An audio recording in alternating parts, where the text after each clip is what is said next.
इमरान खान साहब से मेरी चौथी मुलाकात में जो दिलचस्प बातें हुई, ये ऐसी बातें हैं जो कि आपने पहले कभी सुनी नहीं होंगी। ये बातें इमरान खान साहब ने बताई और ये मैं आज आपके सामने रखता हूँ। आप इससे बहुत कुछ सीखेंगे भी। पहली बात तो इमरान खान साहब ने ये की कि मैं समझता था कि मेरी उम्र कोई 30 साल के करीब होगी, क्योंकि वो समझते थे कि जो इंसान भी 30 साल का हो जाता है वो बुज़ुर्ग हो जाता है, वो बड़ा हो जाता है।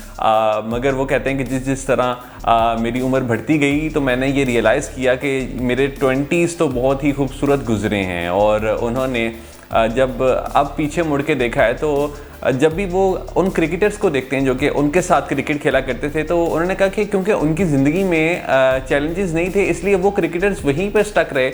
और मैंने क्योंकि चैलेंजेस लिए, एवोल्यूशन पे मैं बिलीव करता था, यानी मैं ये बिलीव करता हूँ कि जितना ज़्यादा हम अपने आप को चैलेंजेस में डालते हैं, मुश्किलात में डालते हैं, उतना ज़्यादा हम ग्रो करते हैं। और जिसकी ज़िंदगी में मुश्किलात नहीं होती वो फिर कभी भी ग्रो नहीं करता, वो अपने कंफर्ट जोन में रहता है। तो इमरान खान साहब ने ये मैसेज दे दिया क्लियरली कि अगर आप रिटायरमेंट का सोच रहे हैं तो मत सोचें। उन्होंने कहा कि अब मेरी उम्र 70 साल है, मगर अब जो मेरे सामने मिशन है वो बहुत बड़ा मिशन है और शायद ही कोई दूसरा ऐसा शख्स हो अभी कि जिसकी उम्र 70 साल हो और अब वो अपने अगले इतने बड़े मिशन की तरफ देख रहा हो।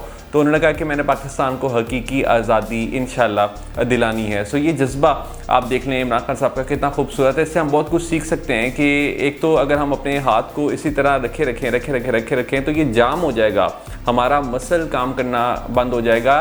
सो इसी तरह हमारे ब्रेन के साथ भी होता है, अगर हम अपने ब्रेन को यूज़ नहीं करते तो हम कभी भी आगे तरक्की नहीं करते। दूसरी बात इमरान खान साहब ने ये की, उन्होंने कहा कि मैं ये बता देना चाहता हूँ कि जो लोग भी वजारत हासिल करेंगे हमारी हुकूमत बनने के बाद, तो हम उनको सबसे पहले तो ये कहेंगे कि भाई आपने अपने एसेट्स अगर पाकिस्तान में हैं आपके तो फिर ही आपको वजारत मिलेगी, इसके अलावा आपको वजारत नहीं मिलेगी। यानी अगर आपके एसेट्स बाहर के मुल्क हैं और आपने हुक्मरानी पाकिस्तान में करनी है तो ये कबूल नहीं है। तो मैंने उनको वजारत ही नहीं देनी उन लोगों को कि जिनके एसेट्स बैरून मुल्क पड़े हों। सो ये भी बड़ी एक खूबसूरत बात थी इमरान खान साहब की। तीसरी बात जो कि इमरान खान साहब ने की, उन्होंने कहा कि मेरा बस चले तो मैं हर इंस्टीट्यूट की दीवार पर ये लगवाऊँ कि जी जब तक इंसाफ कायम नहीं होता कभी भी कोई माशरा तरक्की नहीं करता।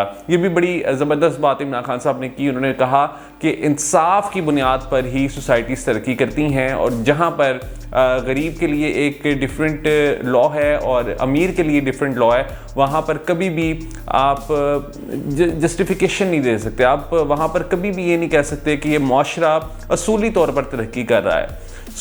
ऐसा बिल्कुल भी नहीं होना चाहिए कि गरीब के लिए डिफरेंट कानून हो, अमीर के लिए डिफरेंट कानून हो और अमीर हर अपने जुर्म से बरी हो जाए और गरीब को हम पकड़ के जेलों में डाल दें। ऐसा नहीं होना चाहिए। इमरान खान साहब ने बड़ी खूबसूरत बातें की और इमरान खान साहब ने मैंने जो इमरान खान साहब को जब देख रहा था तो मैंने ये ऑब्ज़र्व किया कि इमरान खान साहब बड़े हिम्मत के साथ, बड़े जज्बे के साथ इस दफ़ा बात कर रहे थे और उन्होंने ये बता दिया था क्लियरली तमाम लोगों को कि इस दफ़ा हम वो गलतियां नहीं करेंगे जो कि हमने पहले गलतियां की और हम पहले से बहुत डिफरेंट हैं और हमने बहुत कुछ सीखा है अपने उस रिजीम में। और इंशाल्लाह अब जब हुकूमत आएगी तो हम कोशिश करेंगे कि हम वो तमाम गलतियां ना करें।